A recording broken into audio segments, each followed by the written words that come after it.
The Shy Season 4, Episode 4, The Girl from Chicago. Let's get into it right after this.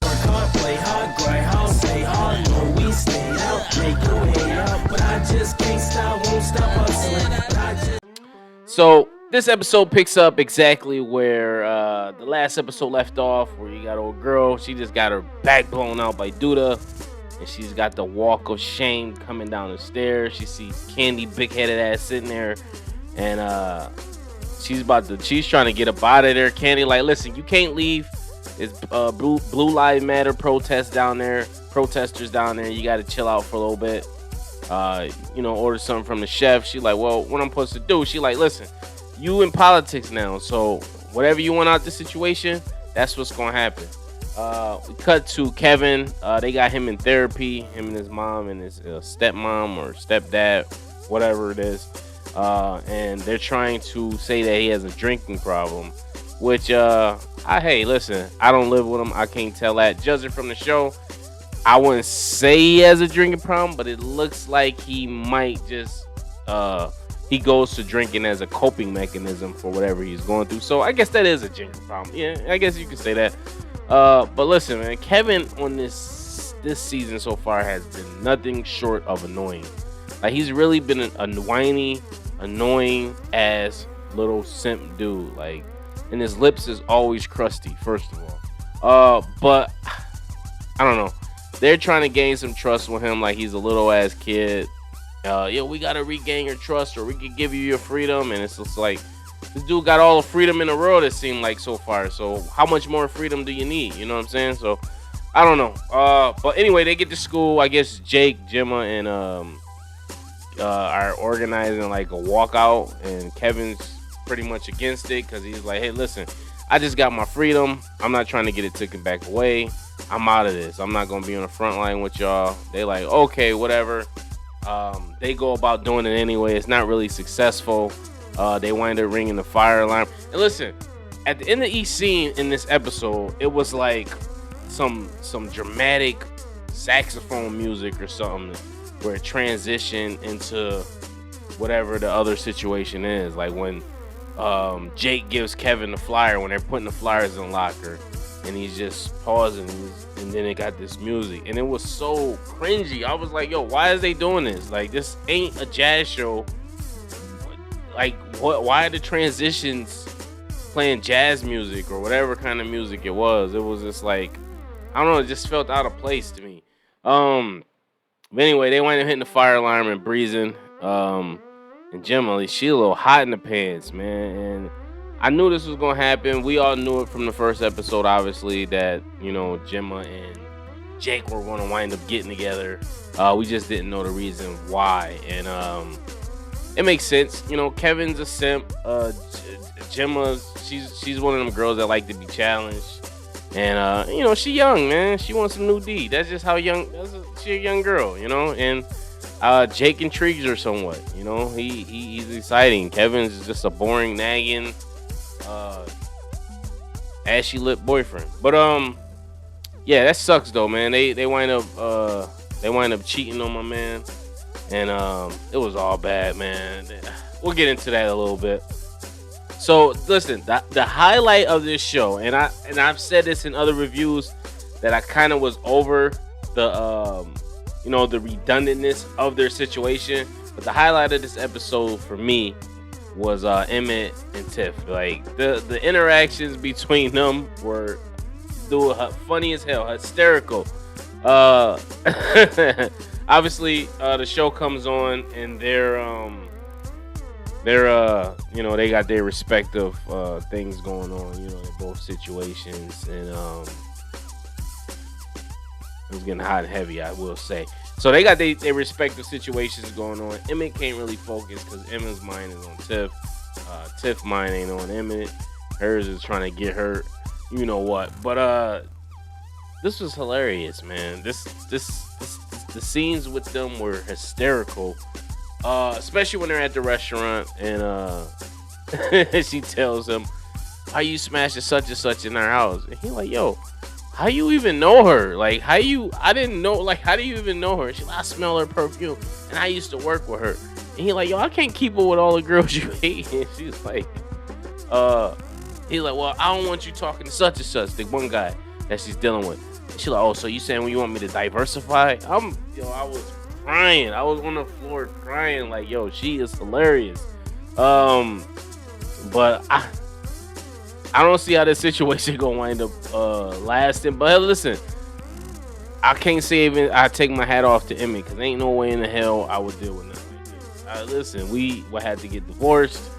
Sorry, that's it. But this goes back to what I said last review. He should have just kept his damn mouth closed. Now you got your girl getting dug out by somebody else. You know it. And I mean, you get a free pass, but it's not what you wanted. Because you could have just stayed single if you was going to do all this.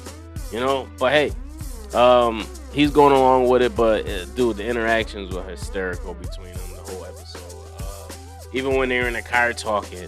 And he's telling her, like, I don't want you smashing this dude again. She was like, yo, everything we had prior to this conversation is null and void. Like, you can't do that. And he like, well, I don't want you doing this. She's like, I don't want you doing this. And he was like, hold on, flag on the play or whatever they were saying. I'm like, yo, this is hysterical, man. They got good chemistry. They have good on-screen chemistry. I mean, they've been working together for 4 seasons, so I would expect them to have that, but they taking it to a next level. So, and it's crazy because I'm the first person to say that I hate this storyline that they got going on, but this episode, it worked for me with them. It definitely worked for me. Keisha was, she's going through her ups and downs with this pregnancy. Just trying to figure out. I think she's just trying to figure out her place in this world. You know, that situation happened to her, and obviously it's going to take an effect or a toll on her. So she's just trying to manage that situation, coping with that, and then also manage this pregnancy. So she's trying to get validation from, I'm not saying validation, but she's looking at potential, parents for this child. And, when they say certain things, I think it triggers her because it just seemed like her religion or faith isn't what it used to be. Not saying she was super religious, but I think even more now. So her faith is it's just all messed up, by what happened to her. And I mean, understandably so.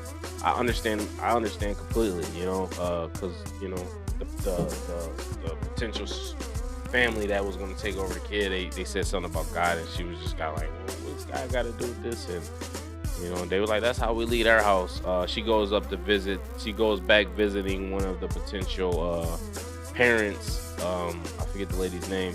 At her firm and her company. I believe she's an architect.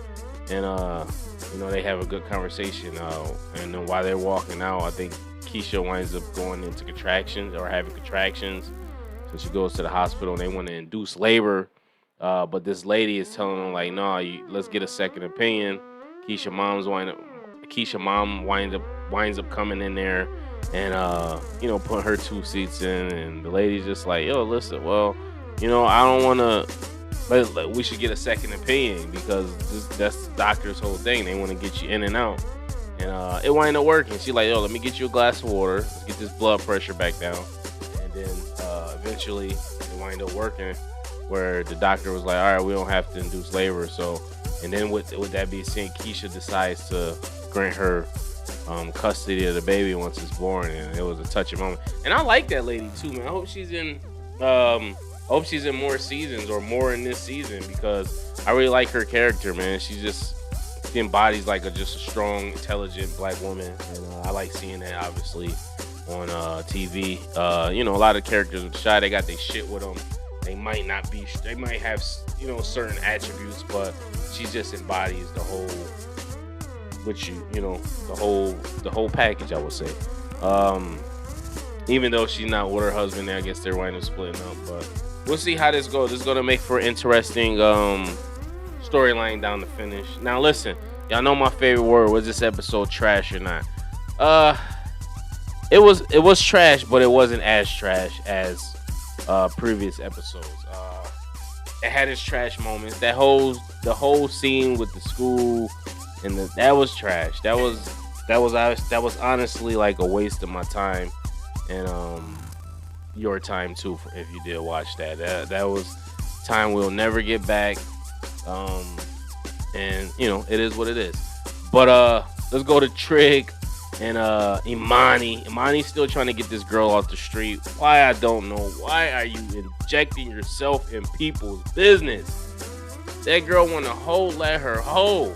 Like, obviously she don't want to get away that bad. She not making no valid attempt on her behalf. I don't subscribe to getting in people's business when it don't affect my business, if from my understanding, I believe Trig sells drugs, right? He's poisoning the community just as much as this guy. He's working for Duda selling drugs, if I'm not mistaken. If I'm wrong, correct me in the comments, but as far as I know, Trig was selling drugs for Duda. That's how Duda makes his money on the side. If I'm not mistaken, I could be completely wrong, but last I heard, he was hustling for Duda. So you can't be the pot calling the kettle black. Yes, okay, it's not wrong to sell females like cattle, but listen, it ain't right to sell drugs either. It's the same two sides of the coin. But she tried to give the girl a phone. The girl winds up getting caught, and eventually she never showed up to the meeting. She sends Trig over there. Trig goes over like the simp. D happy. I don't know if he P-whipped or D-whipped, because I don't know what's going on in that situation. Hey, let's just say he has a strong love for Imani. And he goes over there, almost gets his head blown off, and comes back to the house, and it says that I guess the girl's body was found somewhere.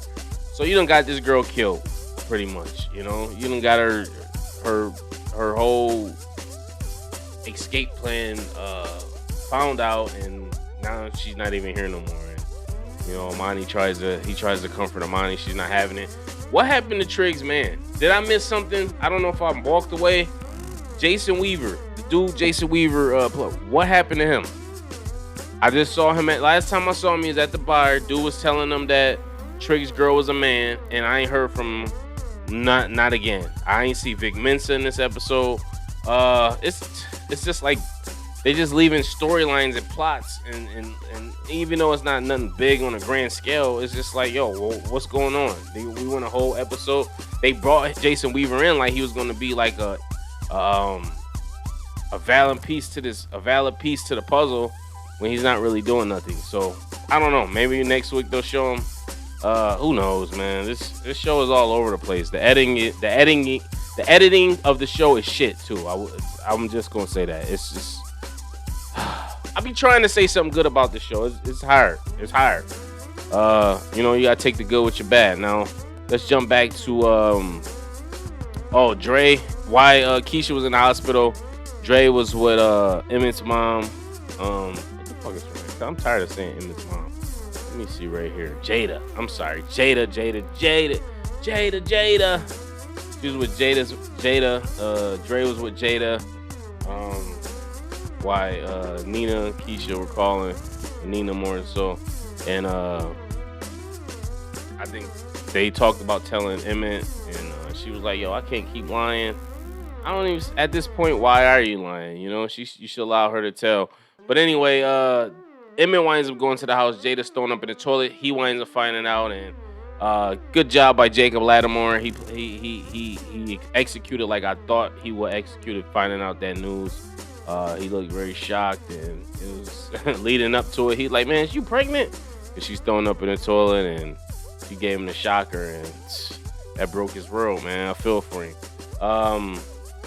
Jada, or Nina, wasn't so lucky. She went through Dre's phone and seeing the text from Jada, like, thanks for keeping it secret. Now, I hope she don't insinuate that they're cheating or doing something, because she should know Jada by heart, or not by heart. She should know Jada from being around her enough that Jada wouldn't do nothing like that.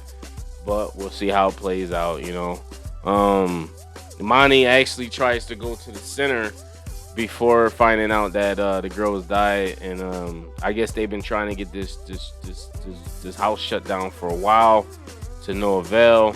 And that's when Trig decides to go over there. I forgot, I left that part out. Yeah, it sucks, man. But hey, like I said, you can't be the pot calling the kettle black, because you got shit going on yourself.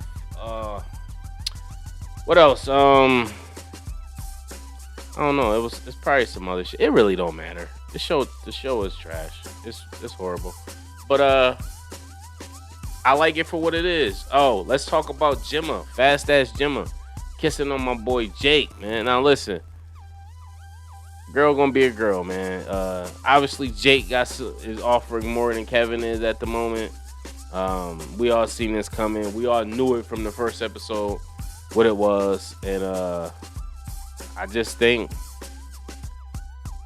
I don't blame her, man. Kevin is a softie this season. He's just super lame, and he not challenging her. She one of them girls that want to be challenged. She like excitement. She young. And she young, she fast, you know, she wants some new D. That's just how it would be, man. But I didn't think Jake could do this to his boy, man. He don't give two shits about Kevin now. Like, that's crazy. After all they've been through, he let one incident kind of just ruin his relationship with somebody he's known for years, you know? And that sucks, man. And Papa need to be here to save this, because I feel like Papa is the only one that can bring these two together. He was like the glue between them. Yeah, that sucks, man. It sucks. Your girl lip locking. You calling your girl and she lip locking with some other dude, man. I don't know. But let me know what you guys think. Post your comments below. Make sure you like, subscribe, hit the notification bell. If there's anything I left out, make sure you post it in the comments below. You know, I got short-term memory and all that. But till next time, peace.